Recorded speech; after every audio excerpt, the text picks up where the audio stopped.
welcome to the Beverage Podcast, episode 24. 24. After a month. Yeah. Had some technical issues. I had planned to do episode 24 just a week later, and then I was like, well, Batman vs. Superman's coming out, so let's wait. And Marcus is like, well, I'm having a child, so I guess I'm going on vacation for a while, so. Alright. Gonna have a string of special guests, or maybe just Kyle every week, I don't know. Not like I have anything better to do. Alright. So, Kyle, what have you been doing this week? This week's been pretty boring. The school that I sub at is on spring break, so I've had nothing to do for the last 3 days. I got back into The Witcher 3, which could be, I mean, it's good, but it could also be bad because it kind of ruined my life last summer. I did nothing else for a week straight. Play a little bit of Pokemon this week. I'm excited for the new games. We'll see how they turn out, but I'm pretty excited. They usually turn out pretty good. Pretty good game. Has that new Fallout expansion come out yet? It did. I haven't bought it yet. Oh, your brother did. Yeah, he's... Looked interesting. Yeah, he's a lot more into Fallout than I am. I'm more Elder Scrolls, but I'll probably get it at some point once it goes on sale. Seemed interesting. Like, yeah, it does. Building robots and I looked at it a little bit, and you can do a lot of stuff with the building robots, and that looks really cool, and so I'll probably get it at some point, but... Cool. Well, it's been a month, so I've done a lot, but during the beginning of the month, I was on a big Justice League Unlimited kick, just like going through old episodes, and I downloaded all of Superman the Animated Series, and it was pretty good. Mm-hmm. I started rereading Darkhawk. Nice. I remember being in a comic book store when I was like 7 or 8, and there was an old Darkhawk comic from like 1980 something, and I thought it was the coolest thing ever. His costume looks so cool. Yeah, Darkhawk's cool. And I got that a few summers ago. I bought all 50 issues of his original run, and I'm like, this is so great, and I like snagged it at the last minute from some guy on eBay. I like had a random cent, and he tried to swoop me, and I was off by like a quarter, and I won it. And I was like, nice. Fuck you, dude, yeah! But yeah, so I'm so excited, and then I'm like, it's not all 50 issues. 2 issues are the same issue. It's just 50 issues of Darkhawk. And I was like, no, you son of a bitch! So I still need to issue 50, so I'm still upset about that. But yeah, and then Justice League versus Teen Titans came out this week. Have you heard of it? I haven't. It's not very good. Okay. I have watched a couple of the new, well, they're not new, but some of the ones that they just put on Netflix, like Son of Batman and stuff like that. That was okay. Mm-hmm. It's sort of in that art style. I'm not really a fan of it. Like, the older, before Justice League War and stuff, I really like the art style. 'Cause it's like, I think it was like the same team that was doing Young Justice, so it looked all like that, and I really like Young Justice. Yeah. But like Justice League War and the newer Batman ones. The one thing I do like about that is I like the voice that they have for Batman. It's not Kevin Conroy, but I still like it. Mm-hmm. But yeah, I would agree with the art style. It's a little... It's not strange. Interesting. It is. It's, like, the lines aren't as dynamic, and I don't feel like the action is as good. And the colors aren't very good. But that's just me. I just tweeted the other day. I thought it was boring, so hopefully that'll get it fixed. Definitely. But yeah, that's what I've been doing. I didn't even finish it. I was just like, why am I watching this? I don't even like it. But yeah, that's what I've been doing. So I guess let's dig into the prompts for the week. We should have transition music. Kyle, sing us a song. Transition. That's going to be on every episode now. Nice. Alright. Let's start with, it's back. This table keeps clicking, and it's annoying. I don't know where it's coming from. I think you found it. It says circles. It's little circles. Oh, it's because we have one side of the legs up, and there's that little sliding circle on the table that, it's just a lock. For whatever reason, they put those things on there, but that's what it is. Okay. Let's start with, have you watched Attack on Titan? We just get that out of the way. I have not. Well, they announced season 2 is delayed because they're waiting to get like 4 arcs in before they start again to make season 2. They want the manga to be ahead of them. Okay. So I guess that kind of makes sense. Because it's a newer one. It kind of makes sense because I'm a big Game They of don't Thrones. want a Game of Thrones. I'm a big thing Game going of Thrones on. fan, and They just he's outpaced the book. been delaying the 6th book for like years, and season 6 starts in like 4 weeks. You think he'll get it done? I hope he finishes the series before he dies. But season 6, there have already been some changes from the book to the show, but season 6, since the book isn't out yet, could make some huge, major departures from what the book could be, and I don't know. Mm-hmm. They supposedly, the show writers supposedly know plot points of what's supposed to happen in the last couple books, but they still could just say, hey, whatever, we're going to do our own thing. Something major is like Jon Snow's parentage could be different in the show than it is in the books or something like that, and it would be just huge, and I don't know. Jon It would kind of bother me. Snow's parents are Jor-El, and Yes. he is Superman. Yes. That would be a twist. That would be a twist. It's in a completely different planet, and that's why, and they have a red sun, that's why. yes. Well, I did read this article a while back about how some grad student at some Ivy League college did some sort of weird research about why are their seasons different lengths, why do they have long winters and short winters and stuff like that, and it's like if the axis changes and it's got like a sun, and I don't know how to explain it, but it was just weird. It's like, and somebody spent all that time doing that. They also have I just figured their orbit was really weird. Yeah, something about that, and how like the tilt of their axis changes somehow. So it was like some winters are a lot shorter than others, and I thought all those dragons probably. Yeah, that's what I would have. Dragons, man. Yeah, that's my paper. Magic. A plus. Yeah, but I can see that, but it's also like, what if people don't care anymore? It's like... Yeah, but if they read the manga and decide they don't want to watch the show anymore because they know what happens. Yeah, it's like people who are just watching the anime, it's like, in 5 years or whatever, will they care anymore? But this whole society is sort of fueled by nostalgia, so I can see how they could still get away with it. Yeah. But also, you don't want the show, like you said, giving away all the plot points for the book. You want to... Which the books are probably better than the show in some ways. I've only listened to the first one on audiobook. But yeah, I mean, I read some of the Game of Thrones books, and there's so many more characters, so many more subplots, and it's a lot more like detailed and intricate world. The show does a really good job of portraying it, but they can't show every single little subplot, and there's like 8 people that are named John. And it would get confusing for your average TV viewer. It's like, okay, now which John is this? Right. They I think it'd be easier to see them than... I'm sure when you're reading it, it's more confusing.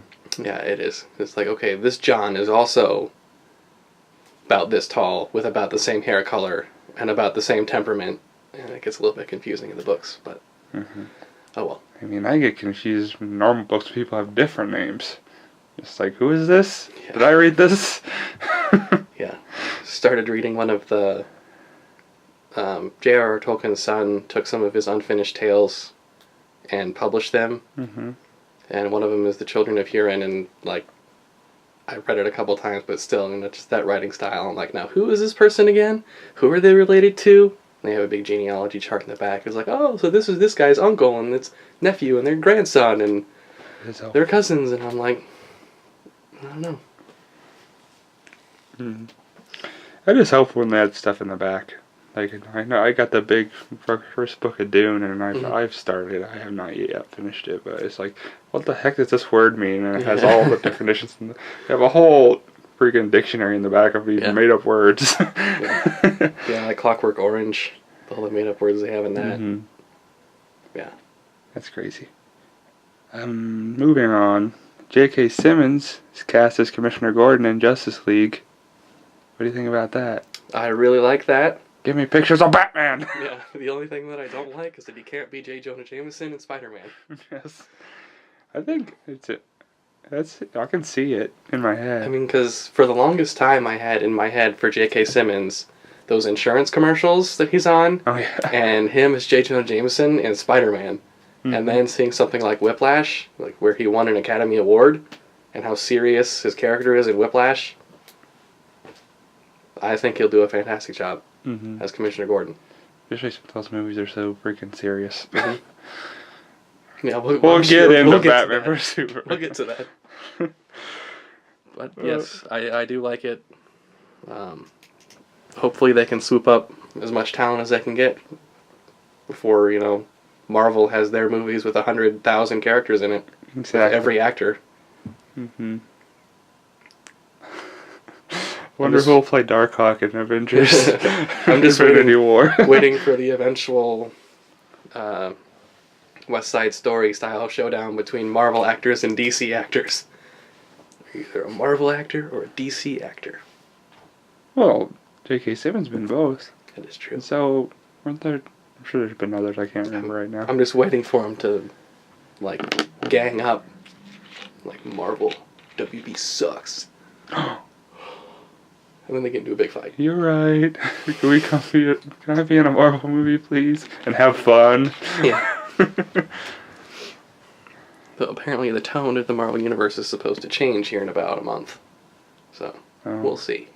I'm sure there'll still at least be more than 2 jokes. Yeah. They had the final Civil War trailer. That was a month ago. It was. It was like, they released another one? Like, nope, it's just that one. Just the same one? Yeah. They revealed Spider-Man in it. Yeah. I like the look of Spider-Man. The one thing that gets me is, like the eyes. And they want to be more expressive, but it kind of, draws me out just a little bit.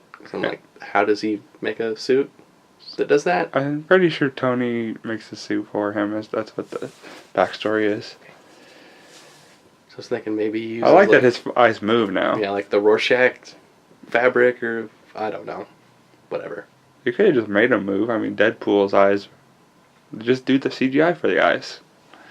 At first, but it's all costume CGI. Because, up to the last minute, they were, arguing about what it should look like and stuff, so...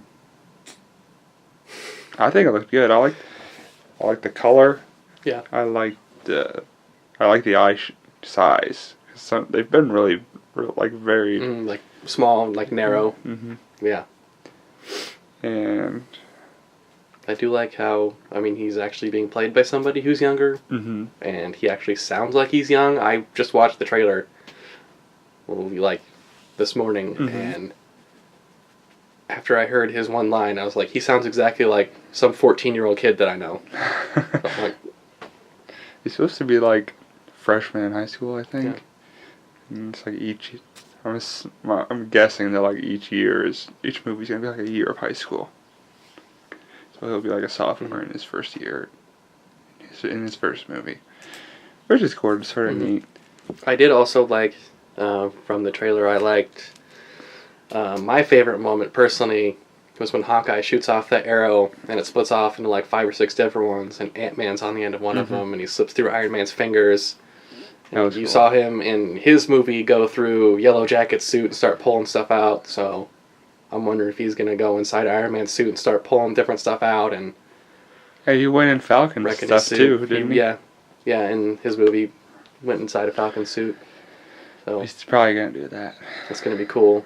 Also, if Giant Man happens, that'd be cool. That would be cool. I just saw this video the other day of some guy was like, why is Black Panther always chasing Boogie Barnes? Just did he not get thought out for the 1950s, and he just accidentally said the N-word to him, and that's why he chased him the whole movie. What'd you say? No. Sorry, I was born in 1918. Oh man, yeah, I'm excited for it. I think it looks good. I don't think there's that much new footage in that trailer. Not really. I didn't get a chance to re-look at it. Let's see. There was a rumors of Captain Britain TV series, and then they were debunked. Then they were rebunked. They said that they haven't been picked up, but they're trying to make like a package to like try and sell to people. So, would you want to watch a Captain Britain TV show, or do you not care? Because this is America. This is America, damn it. I looked up a little bit about Captain Britain, because he was kind of one of those heroes in like the Avengers comics I used to read, that he was like, here's all the Avengers doing stuff, and here's Captain Britain like way back here. Hey! And I looked him up, and he looks super weird. Apparently there's a Captain Britain for every different Earth, and he's only there to protect the laws of Britain. And I'm like, okay. Oh yeah, Captain Britons are like the multiverse police, basically. Yeah. But only for Britain. But that's an Alan Moore idea. And that'd be cool, like, to mess with the Marvel multiverse, like, it would to be cool. get into it. So we haven't seen any of that with that. Especially since The Flash has opened up the idea to the public. The Flash TV show, and I think Batman vs. Superman kind of did maybe a little bit. Oh. Not so much with the multiverse, but with, like, traveling in time and changing stuff. I mean, I'd be open to any superhero stuff on TV just because I'm sort of riding the train till it goes off the rails. So it eventually will. So I want to get as much as I can before people realize, hey, this is kind of stupid. Yeah, and they've definitely taken characters that people have never heard about, or characters that really never had any time in the limelight, and they've made movies, TV shows, whatever, and now everybody loves them. It's like everybody hated the Daredevil movie, but everyone loves the show. Nobody ever heard of Jessica Jones. Everyone loves the show. Nobody ever heard of Guardians of the Galaxy. Everyone loved that movie.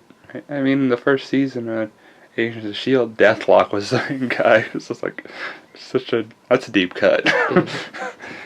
So yeah, I mean, I'd love that. Especially if it was like in the X-Men unit. I'm not sure where his rights stand, because he was on Excalibur for a long time. And that was an X-Men team. So I'd love for X-Men characters to show up on that TV show. Yeah. Dead Air. That's great for a podcast. I don't know. It might show up on Fox, but then again, Fox doesn't really know what they're doing when it comes to TV.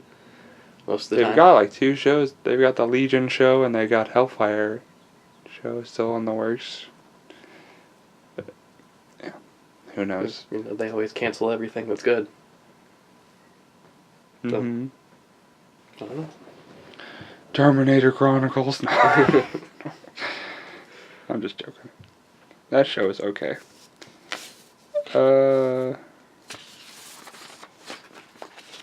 Let's see. What do you want to talk about next? I don't remember what all was different in the New Men Apocalypse trailer. That's what it says on my notes. Did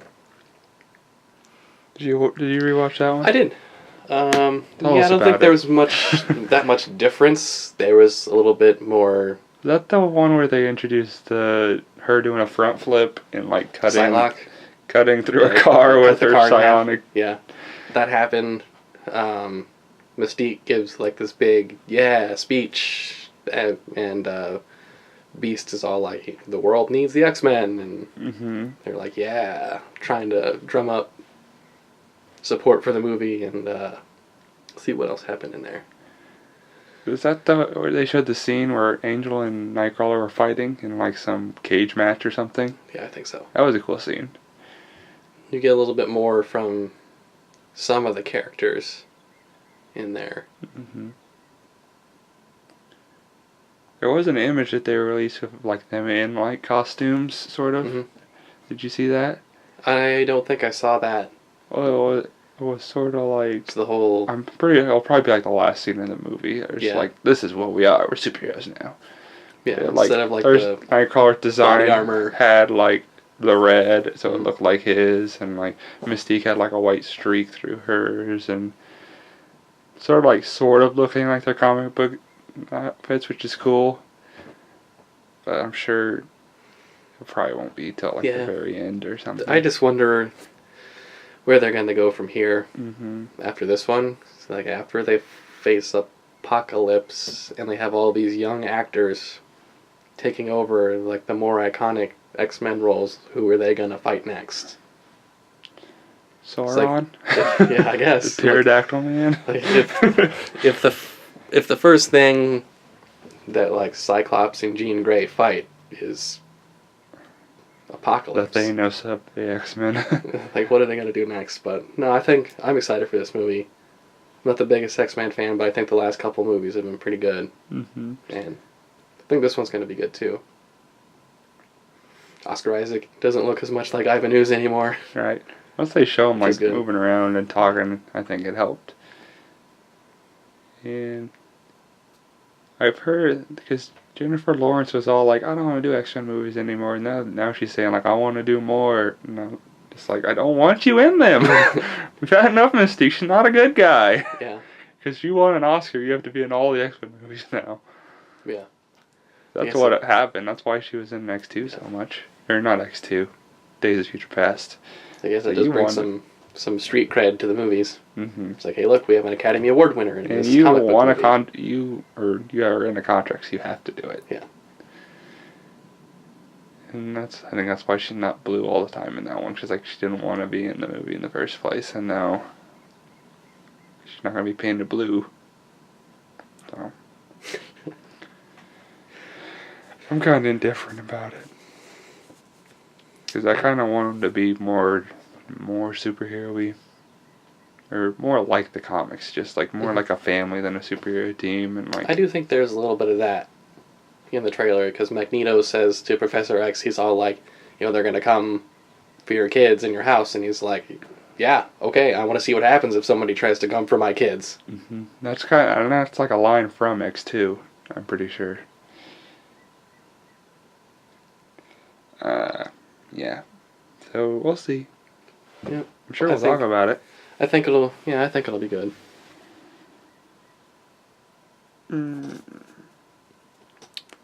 Let's talk about Pokemon Go. Pokemon Go, they released this little statement about they were supposed to do like a press thing at some conference in California. I don't remember which one it was. But it got canceled because everyone's like, uh-oh. Because that usually means that things aren't going so good. But, so they released these pictures and they have a little statement, and I'm going to read it. Pokemon Go, it's about the game. Pokemon Go will allow trainers to catch Pokemon as they travel through their own town. While trainers will initially only have access to basic Pokemon, trainers can level up by catching Pokemon and battling, which in turn will grant players access to more Pokemon and better equipment like better Pokeballs. Pokemon Go players can restock supplies like Pokeballs as special Pokestops. That's supposed to be I bet. At special Pokestops set up at special points of interest like monuments or pieces of public art, as well as find Poke eggs. Certain types of Pokemon, such as water types, will only appear in certain geographic locations to encounter players to encourage players to explore their surroundings. Pokemon Go will handle evolution a bit differently than normal Pokemon games. Trainers will be able to evolve their Pokemon after capturing the same type of Pokemon multiple times, and it's unclear if you'll be able to level up your Pokemon within the game. Similar to Niantic's other game, Ingress, Pokemon Go will divide throughout I'm sorry, I skipped a line. I'm not very good at reading. Why am I doing this? It will divide players into 3 teams who will battle for control of gyms set up throughout cities. Trainers can leave 1 Pokemon at each gym their team controls. So teams are encouraged to work together to build strong defenses for when rival teams arrive to battle for control of the base. Like Ingress, players can also earn medals for completing certain tasks, reaching certain destinations, or capturing certain types of Pokemon in order. Ooh, that's a lot. Yep. So how does that make you feel? I'm excited that it said that you will be able to catch Pokemon as they travel through our own town. Because the one thing I was worried about is that we live in a pretty small town, like 7,000 people. And it only takes 5 minutes to get from one end to the other if you're driving. And I was worried that it'd be like, oh, some legendary Pokemon or like a Blastoise or something. Oh, you gotta go to Chicago. Or there's a Charizard in Champaign. It's like, okay, I can't just get in my car and, leave work and drive to Champaign. I feel like it's a good enough excuse for me. It's like, boss, for a Charizard, I gotta go. I understand. That would be nice. Hey, you're staying here. I'm going to get the Charizard. What? So we'll see. I'm interested to see how that works out. Also, we do have a power plant here. So, Zapdos. Exactly. I'm interested sort of in the team idea of if it's going to be like team art. It's probably not going to be Team Rocket because that's like an older team, but that'd be cool if you could like pick your team name or if they're set. I feel like they'd probably be set. Okay. Sounds a little bit like what they do for Elder Scrolls Online, where they have the 3 different factions and they all fight for control of the Imperial City. You're just asking for a game more, though. Yeah.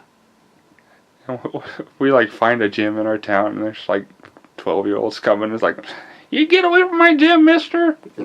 Like, okay. They're like, you want a battle? And I was like, okay. And I punch him in the stomach.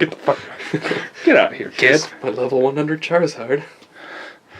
Well, they said leveling is going to be different. What did you think of this leveling idea of you have to catch the same Pokemon? I feel like that could get a little bit boring. Especially if... What if there's like a really graphic idea of the Bulbasaur like eating another Bulbasaur? It's like, yes, Highlander! There can only be one! I'd be interested to see like if there's a Bulbasaur in only like one spot in town, so you have to keep going back to the same place in town and catching the same Pokemon like every day. That could get a little bit boring. But at the same time, it's like, I don't know how maybe trainer battles are going to work. If they'll have like virtual trainers around your town or something for you to fight, or if you have to actually go find somebody with the game to go fight them. So I can see, I mean, they have to try to come up with something different. Because I imagine it would be difficult for them to try to like program virtual trainers into every town. I'm sure it's just like any game. It's just like random, maybe. I'm sure there'll be people in town. There'll be like an alert or someone nearby. Yeah. Pull your base. Or you have to battle them just like in the game. Just like, oh god, I'm near Gary again. Did you get a match on Tinder? No. Got a Pokemon battle. Gotta go. Jumps out the window. Even better. I don't know. With stuff like Pokemon Go and, what's the Oculus Rift just came out this week. With all this VR stuff and Pokemon Go, I'm really excited for the future. Hopefully, I'll get to see a holodeck at some point in my life. That would be amazing. But I'm all for pushing the boundaries and trying to come up with new stuff. I'm all for it. That's good. And this looks like a... We just have this idea of like, what if they did like the Pokemon airline, and if you catch enough flying Pokemon, you can get like a flyer miles. It's like, Pidgeotto, use fly. Go to the airport, get in a plane, fly somewhere. That would be awesome. I would enjoy that. Or no Pokemon who eat no surf, and you can go on a cruise. The SS Anne. I'd be all about that. Okay. You've seen Batman vs Superman. We've reached the middle of the episode, so we can finally start talking about it. Yeah. I said the 30-minute mark is when we'll start. That's what I said it in my head. So yeah, we're gonna talk Batman vs Superman now, and it's gonna be spoiler filled, and I'm probably gonna go on a rant. yeah, we're both probably gonna go on a little bit of a rant. Okay, Kyle. Let's start off just like basic idea of the movie. Maybe a spoiler-free review for those who haven't seen it yet, and then we'll go into spoiler territory. Spoiler-free review of Batman vs. Superman. I would say immediately after I left the theater, I would say that it's not as bad as all the critics said it was. Because what's got like a 20-something% on Rotten Tomatoes? 26, I think is what it was. And Rotten Tomatoes isn't the be-all, end-all. No, metric. No review is any be-all, end-all. It's like, you gotta form your own opinions on these sort of things. But I think that a lot of people are saying that it's got like a 26% Rotten Tomatoes, and it's like, well, I'm not going to go see this movie, or I'm going to be influenced by that, and I think it's a bad movie. And I didn't think it was that bad of a movie. It wasn't bad. It wasn't good. It looked fantastic. I think a lot of the acting was good. Ben Affleck was really good. Jeremy Irons was really good. Thought Gal Gadot was good. Henry Cavill is still kind of as Superman. Mm-hmm. He's not bad as Superman. He's not like a standout Superman. The only actor I didn't like in there was Jesse Eisenberg. Yeah. If you want me to describe the plot of the movie, I'm not really sure I could. Because I'm not quite sure what the plot of the movie is. Right. Which I think is the big problem with it. But it looks fantastic. A lot of the acting is really good. The fights are pretty good. When I was watching the movie, that fight when Batman is in the warehouse, I went with David, and I turned to David and I said, it looks exactly like what I would do if I was playing Arkham City or Arkham Knight. With the grapnel gun, he pulls somebody to him and punches him. When he uses a grapnel gun to pick up a box and throw it at somebody. That's exactly what you'd be doing in Arkham Knight. And that's awesome. But the plot, I don't know what it is. A lot of things happen just because they need to fight the bad guy at the end. Mm-hmm. And I think it felt like a lot of the Justice League tie-in stuff felt like somebody came to Zack Snyder and was like, hey, Zack, you need to put some Justice League stuff in there. Like a week before the movie is supposed to come out. Mm-hmm. And they're like, oh, okay, there's some Justice League stuff. There you go. I mean, that's kind of what this whole movie is. It's like, we need to get a Justice League movie rolling, so let's do a prequel comic. Wait, let's turn that into a movie. Yeah, I feel like there was a lot of stuff they could have just pulled out. Because the runtime was a little bit long. Could have pulled some stuff out, shortened it by 20 minutes or so. Definitely could have pulled. I have some stuff in my head right now they can get rid of. And it, I don't know, well, I won't give it away. And there's some stuff, like, talking about some of the Justice League stuff. A little bit of spoilers, but Bruce Wayne has some footage of some of the potential members of the Justice League. Mm-hmm. They could have done it like in Iron Man 2, when Nick Fury is talking with Iron Man, and they've got all these screens in the background, and they've got a map of the world, and they've got like little dots on there, and like one of the dots is Wakanda. Or they're like tracking superheroes, and they can just see like a dot like in the Midwest. It's just like going crazy all over the place. Yeah, so they just could have like some of that stuff in the background, or like the one little bit he had for the Flash. You didn't actually see the Flash in that. It's like there's a robbery, there's a blur that goes through, and now there's no robbery. Mm-hmm. But the other ones were like... That's kind of a spoiler. Awkward and whatnot, but yeah. Mm-hmm. Well, let's get into spoilers. Yeah. Well, my review is I didn't like it. I thought it was... I remember watching it and just being like... Just like in our Superman scene, I'm just like, this is so depressing. This is supposed to be Superman. It's supposed to be like hope and inspiring people and like flying around and being cool. Instead, he's just like, I'm sad, nobody likes me. "Oh, I'm Superman. My life sure isn't that good." It's like, no, you're Superman. Your life's great. You're fucking Superman. Yeah. Yeah, I remember just there's some stuff in this that, let's get into spoilers. I need to spoil this movie. Why is Superman so sad? Why does Batman have guns on everything? Why is there guns on the Batmobile and the Batplane? He is just blatantly blowing people up. In this car chase scene, a Batman flips a car, and then he's not done with the car yet. He hooks a line into that car and sends it flying into another car. And I know... Which were all suspiciously Dodge products, by the way. Yes. And I'm not saying that... I'm not defending the movies and that, Batman's never killed in any movies before. He's killed people in movies before. That doesn't mean I like that either. I mean, I just watched the Batman kill count video not too long ago. And in the Tim Burton movies, he blatantly murders people. He tucked dynamite into a guy's shorts and threw him into a sewer. Lit a guy on fire with his afterburner of his car. Right. Tossed people off of buildings. He says to Joker, "I'm going to kill you," and then he kills him. Yeah. And I remember in the Nolan movies, I was like, I know he doesn't save Ra's al Ghul. I remember that part of the movie. He's like, "I don't have to save you." He's just like, I think that's one of the parts where he's like on the bat monitor and he's like, should I count that one? Mm-hmm. Yes, click.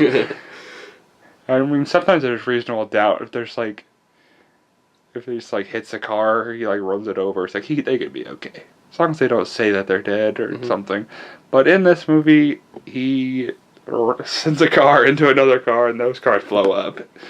And he opens up fire on that minigun car, and that car explodes. So those people are definitely dead.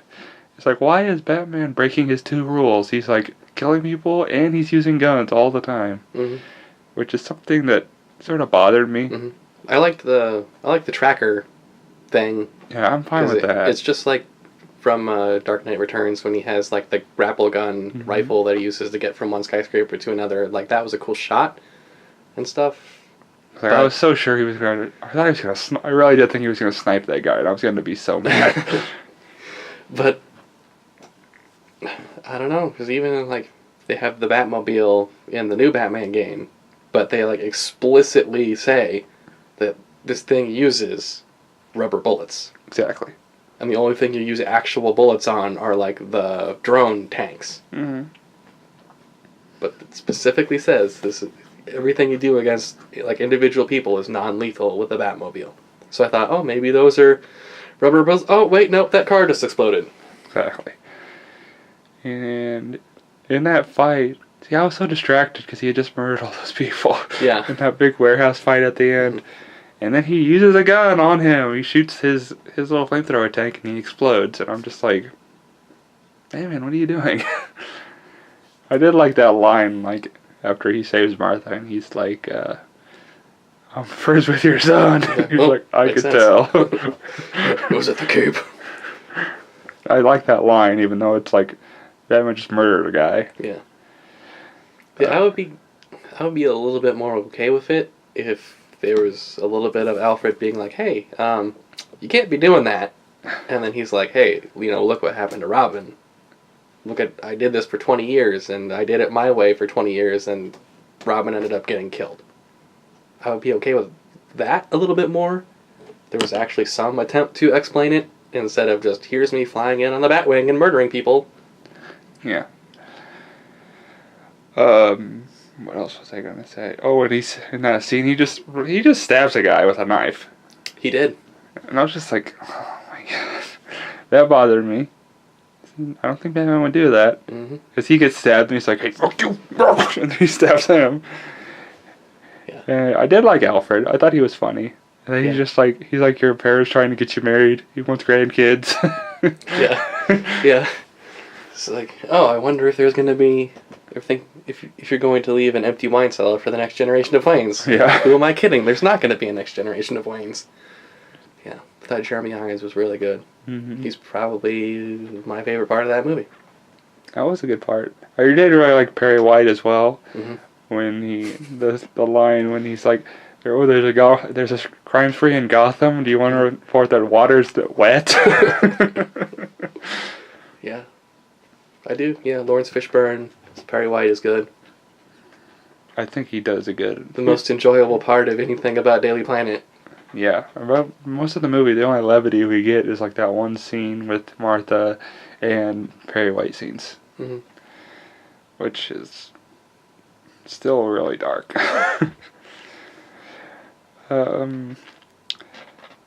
What else was there? Let's just go through characters. That's sort of anything else you want to hit about Batman. He was good. I liked some of most of his stuff, and I'm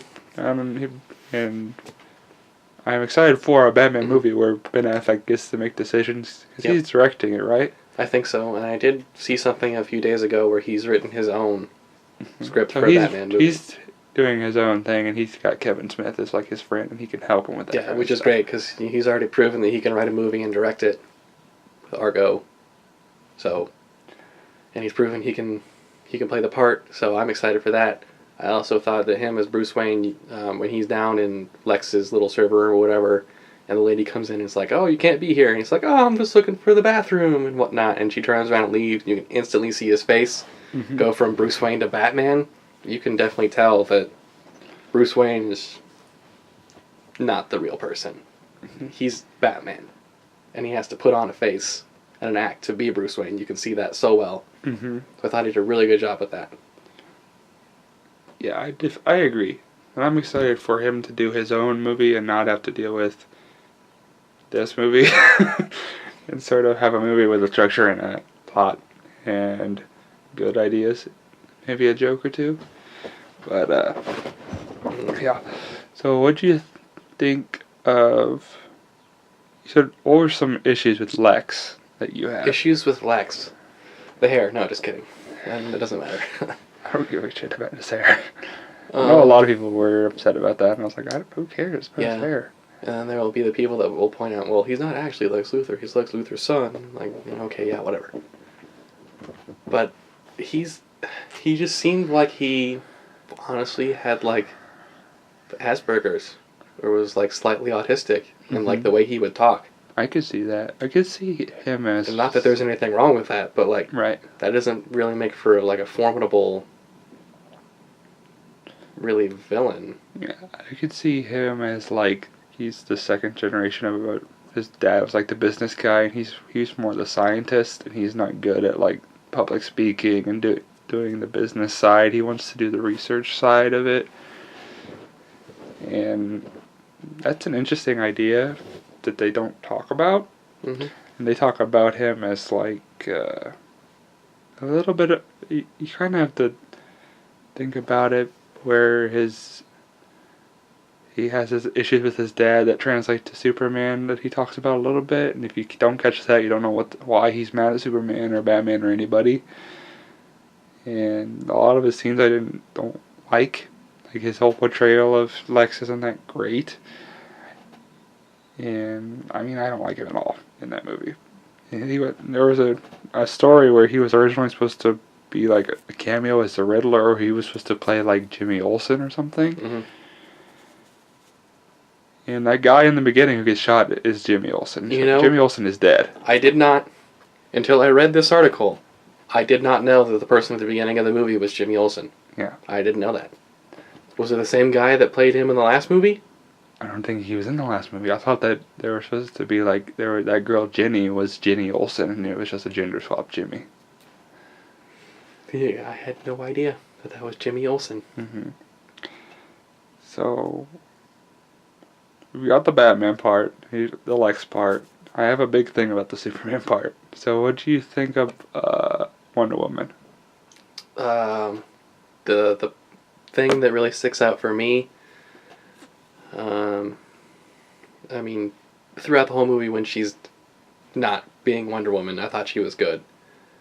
But the fight at the end, when she gets knocked back by Doomsday, and, she loses her shield and her sword, and she looks up and she kind of has that smile on her face, and she, wipes her face off and, gets up and grabs her stuff. She's just like, that is Wonder Woman. Like, she hasn't had a good fight in a long time.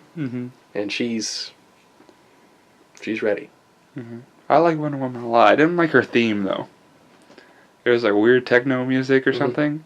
Like that's Wonder Woman's theme. I like Lex's theme a lot.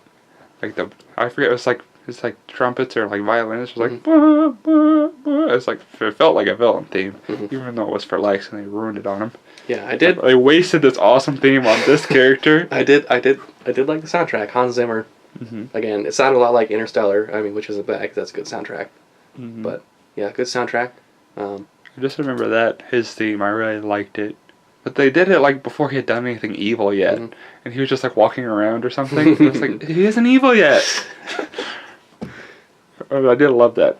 I do like. Speaking of the soundtrack, I do like the Superman theme from this. I really like it. How'd that go? I don't remember. Sometimes they do it like really softly on the piano, where they start off on like whatever the root is of that chord, and they just like walk it up, do do do do do do, and then they like modulate the chord and wah. There's like little horns behind it. And, yeah, I do like it. That's cool. I just remember this little thing I read about Zack Snyder's why Batman breaks his own rule, and this is a quote from it. He says, "So I tried to do it by proxy, shoot the car they're in, the car blows up, or the grenade would go off in the guy's hand, or when he shoots the tank and the guy pretty much lights the tank himself. I perceive it as him not killing directly, but if the bad guys are associated with the thing that happens to blow up, he would say that that's not really my problem." I agree with the last part of that last sentence, that if something blows up, it's not really my problem, but the stuff is blowing up because you shot it. See, I don't think Batman would do that. I don't think he would either. I think he would try not to kill people, because his whole thing is I don't kill people. It's the whole point, and there's a whole bunch of times in other movies and comics and here's the thing about animated movies, series. though. They're written, and you can write that they don't die. And you can be all realistic and be like, oh, but the car blew up. Whoops. Yeah. But it's like, here's the thing. You're a director. The car doesn't have to blow up just because you love explosions. And you get a big old Woody from them or whatever. That doesn't mean you have to blow them up. And like the most compelling parts of other things of Batman I've read or seen are all these impossible situations that he's in, and how he always manages to find a way to get out of them without killing somebody. Exactly. Why is Batman killing people? Let's get into Superman finally. Superman was boring in this movie. And And I didn't think he's that much of like an actor himself. I mean, not talking about Henry Cavill, just the character in the movie. He doesn't really do anything to like affect anything in the movie. Just stuff happens around him. Because he's Superman. I just read this really good article, and I just posted it to the Facebook page before this, about how he thinks that Zack Snyder is actually trying to destroy Superman just through Man of Steel, and now he literally has in Batman vs. Superman. Superman is dead, and Zack Snyder killed him. And it's that Superman is supposed to be about, like, hope and inspiring people and being strong, not just through his strength, but through morally strong and, like, inspiring people. And, like, he doesn't say anything to inspire anyone through any of these movies. He doesn't give a speech or, like, try and talk someone talk to people. He doesn't talk to people at all. And he's like, he doesn't have any grace or, like, control. Every, like, majority of the landings that he does as Superman destroy the concrete below his feet.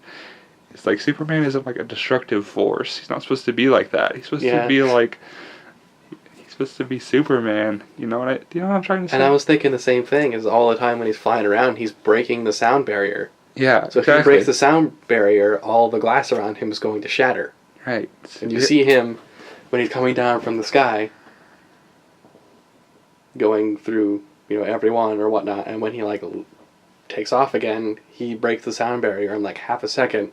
It's like, okay, all the cars around you, all the glass is broken in the cars, all these big skyscrapers, all the glass is broken. Mm-hmm. Yeah, and that's a big thing in that article. It's like, Superman's not supposed to be like a force of destruction. And I can kind of see in Man of Steel how this is the first time he's ever had to do anything like this, and he's not really that good of a fighter because no one really ever taught him how to fight or whatnot. He's fighting against somebody who that's his entire purpose in life is to fight. And then in the second one, be like, okay, we have to get this out of the city. Or, you know, we have to keep him on that little island in the middle of the bay that they were on at the end. You know, we have to keep him here. You know, we have to get him out of the city. That kind of thing. Like you see in the Avengers. Or even in, like, Justice League War. Where they're like, you know, we gotta come up with a plan. We gotta contain this. We gotta save the people. You don't see any... And I would love it if, like, in this one, that was something that he said. He's like, I learned a lesson from Man of Steel. That I need to be more careful. I need to be a little bit, like, more controlled with my abilities and, like, get him out of the city, like, not hurt people as much, not, like, murder a guy, you know, like, in the desert by just punching him through 3 walls or whatever. And, yeah. I agree with myself. But I would highly suggest, if you're interested, to anyone to read that article, because that's really good. And I have a lot of feelings about Superman, that this is not Superman at all, and I really don't like it, because this is the Superman that an entire generation will see him as, is like this boring, destructive, brooding superhero with no parents. Oh, you already have one of those. Yeah. Terrible Superman. And I'd like to argue this more, but I'm not as much of a linguist. I had this idea for a Superman movie that I want to sort of pitch to you, where it's like, the idea of Superman trying to be realistic is idiotic, because he's not realistic. You can't put Superman in a realistic world, because then you break him. That's what this whole... You can tell. This is case in point, Man of Steel. You put Superman into a realistic situation, and it's stupid, and no one likes it. And by no one, I mean I don't like it. So I had this idea of, like, what if there is a realistic world, and, like the color palettes are sort of, like, muted, and, like, so... And then you introduce, like, actual Superman of, like... He's the only point of color, maybe in that first movie, like, he's the brightest, his costume's, like, the brightest point of color, and, like, the only points of optimism are, like, Clark and Superman, where, like, Clark's, like, he's from, like, Kansas, so he's got, like, that upbeat, optimist personality, so he's, like, always, like, bringing up, like, optimist point of views in, like, staff meetings, and everyone's looking at him, like, like, what the fuck is this guy talking about? Yeah, I know you're from Kansas, but... It's like, everyone, and, like, whenever something bad's about to happen, like, Superman stops it, and everyone's like, whoa, something bad didn't happen? It's like, that's the whole point of, like, that's what Superman is. He's, like, hope where there should be no hope. It's like, when Superman's around, no one has to die. If Superman is within distance of someone about to be shot, Jimmy Olsen's about to be shot in the face, that scene should have went very differently. Here was my idea for that scene. It's like, Superman's he's about to get shot, and you hear the bang, and then Superman's there, and he caught the bullet. And then he, like, beats them up, takes Jimmy, takes Lois, flies away, and then those guys pull out their guns and shoot everyone, and they blame it on Superman. Wouldn't that have been a better scene? Mm-hmm. Yeah. So yeah, that's my feelings on that. Yeah. And so how about the Justice League tie-ins? The cameos. I like the Flash one. I think that was my favorite one too, because you don't actually see him. And I liked the... What was it? The Aquaman one was awkward. That one was super awkward. Because he just, like, stood there for 5 seconds. Yeah, he stood there a little bit too long. He should have come out and then, like, jabbed him. I would have really liked it instead of, like, being like... When he's out in the dark, when he's back in the dark, and you can see his eyes, and then all that first one sees is the trident come and stab it. and then that one goes offline, and you go to the second one as he just busts out of the submarine. Mm-hmm. So you don't. Oh, it was a sunken ship. Yes, you don't see. Exactly. That's why I would like that better. And this cyborg CGI disaster, I didn't care about that. I thought the mother box was kind of dumb too. Yeah.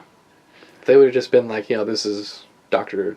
Stone from Star Labs and the project, whatever. And I kept thinking like the football story that Kent was doing was about Victor Stone because he was a football player, and then it's like he was saying it was like a tragedy of something, and I was thinking like the story was about him like getting hurt and he like can't play football anymore. I think that would have been a better way to do his. I liked Wonder Woman's little picture. It's like that's her whole motivation. She wants a picture, and he emails it to her, and he's like, "Yeah, that's not the original. It's just a copy. Is that all she wanted was her picture?" Apparently. Because apparently nobody can know that she's super old or something. But it's not gone. Isn't it still on his server? They didn't say anything about deleting it, so apparently, I don't know. He just copied the hard drive onto his little thing. It's still there. Well, whatever. When we were talking about things that we could cut, and I would say every single dream sequence in this movie they didn't need. Yep. And even the nightmare sequence is like, I don't care about this. Yeah. Superman's just shoot. That's one of the things where I was like, okay, this is like a dream sequence or whatever. And he can shoot people all he wants in his dreams. I don't care. But like, why do we need this in the movie except for to set up Justice League? Yeah, it doesn't make any sense being in the middle of the movie. That would have made a lot more sense if it was like a post-credit thing. It was a really long post-credit scene. It would have been a really long post-credit thing. But my idea for that was because it would have made more sense to me if you saw like a 30-second, 1-minute thing, mid-credits, post-credits, whatever, where there's parademons or whatever flying around, Superman's just murdering everyone, and you see him just like snap Aquaman's neck or something, and right as he's about to like kill the last member of the Justice League, they tell Barry to run, and he runs back in time. Because that would have made so much more sense. Because like, unless you know more stuff about the comics, that entire scene is super confusing. Because like, what's a parademon? Who is this person in this swirling vortex of light? I have no idea. Now I've heard a lot of people like they don't even know who that is. It's like, and I don't even really know that much about comics, but like, I watch the Flash TV show and I read ups on some stuff every once in a while, so it's like, that's the Flash. I know that's the Flash, but for like the average person that's going out to see the movie, they'll be super confused by the nightmare scene. They'll be super confused by the Flash. They won't know that it's the Flash. So I just felt like they could have condensed that, put it as a post-credit scene, and that could have been it. I mean, there's a lot of dream sequences in this movie. Like, yeah, there were like 3 of them. There was the Bruce floating, or whatever he did in the beginning. Yeah. There was the blood from the crypt, and then Big Bat comes out. There was Superman having a hallucination, talking to his dead dad. Yeah. He's just like, why? Because at first I thought like he was in the Fortress of Solitude, and he managed to somehow get that AI thing to be Kevin Costner dad and not Russell Crowe dad. Didn't they crash that ship in the first movie? I barely remember anything from that movie. So I don't even think he has a Fortress of Solitude right now. But, yeah. I did like how Barry's helmet, like, Iron Man, click. I like that part. And I was like, oh, that was cool. And then he disappears. The one thing that I, seeing some of the concept art for some of the characters, is that the Flash has fingerless gloves.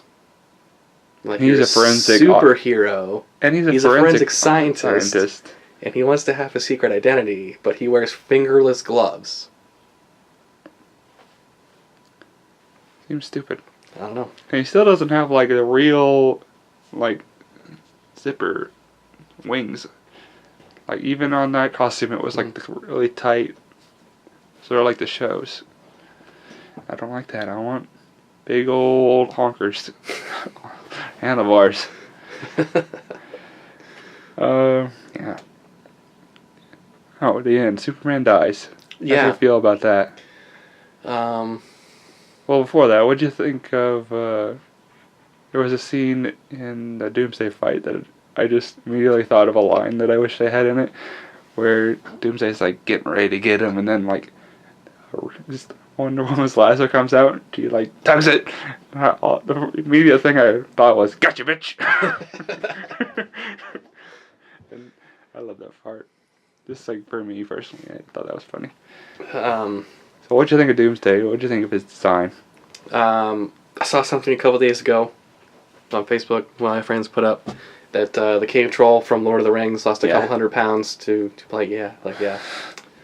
Looks like the cave troll from Fellowship of the Ring. I've heard that.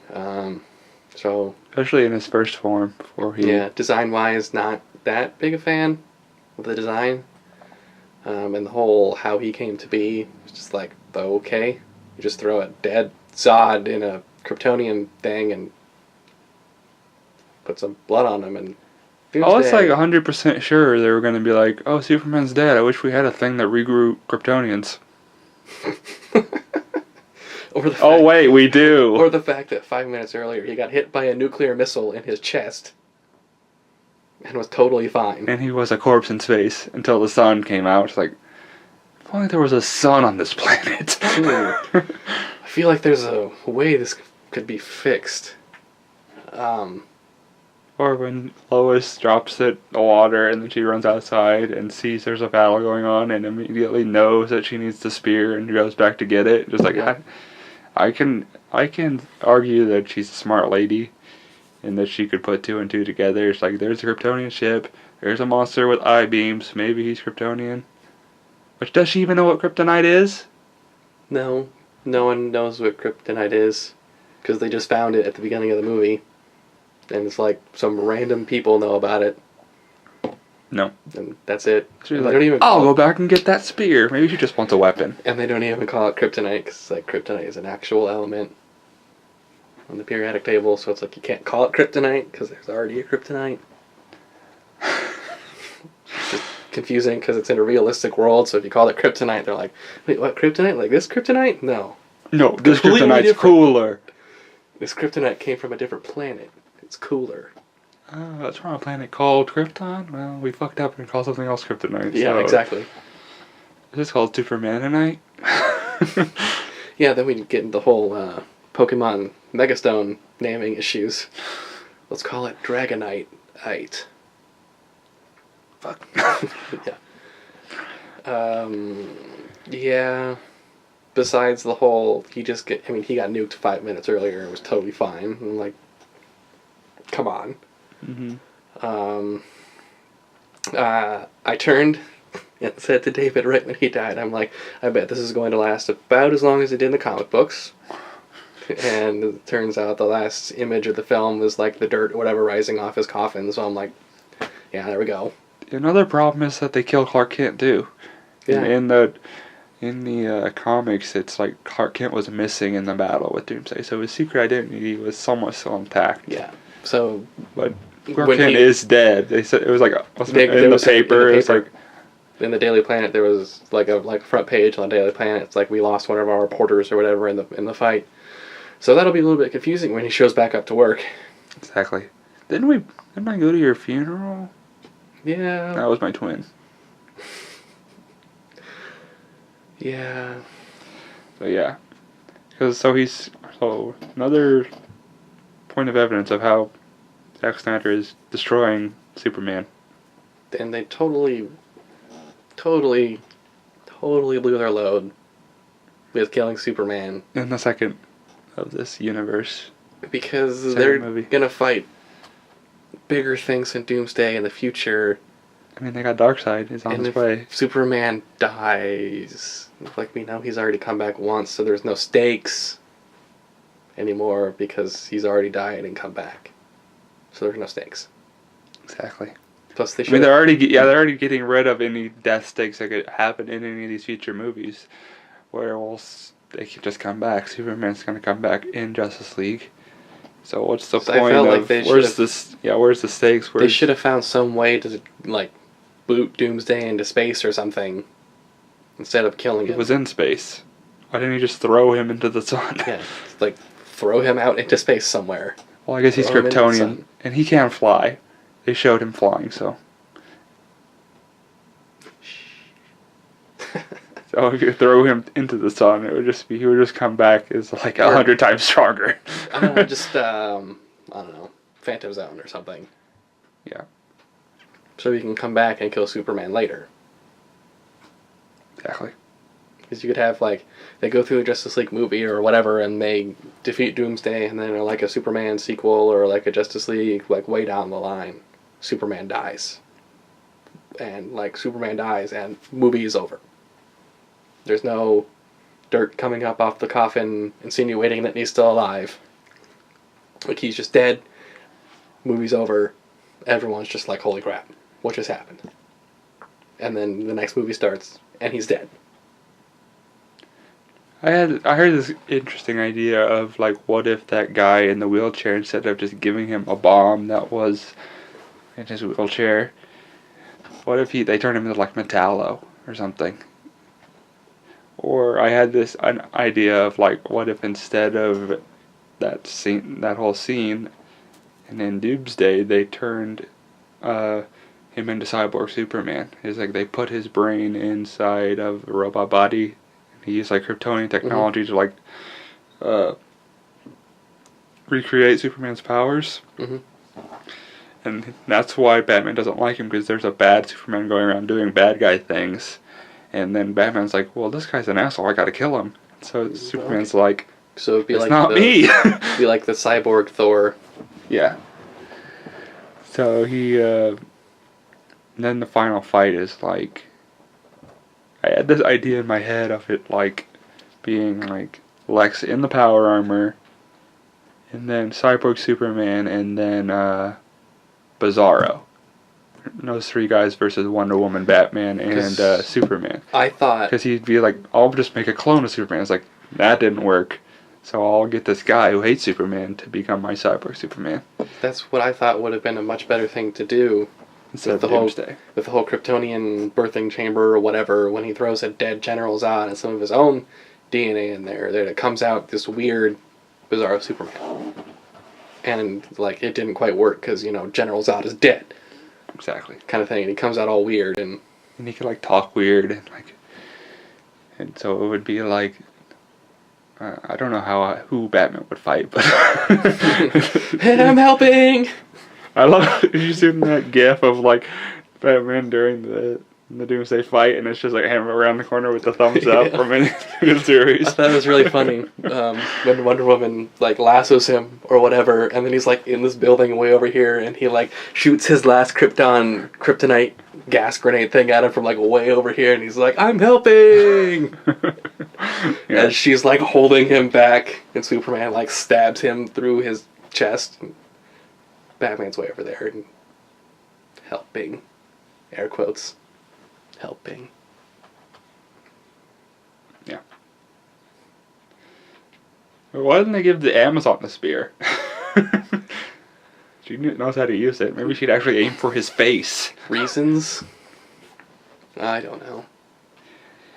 We're over time anyway, so I guess we better wrap it up. Any final thoughts before we end today's podcast, Kyle? Give us your final thoughts and then give us an out of 10. Final thoughts on the movie. Wasn't bad, but it wasn't good. Looks great.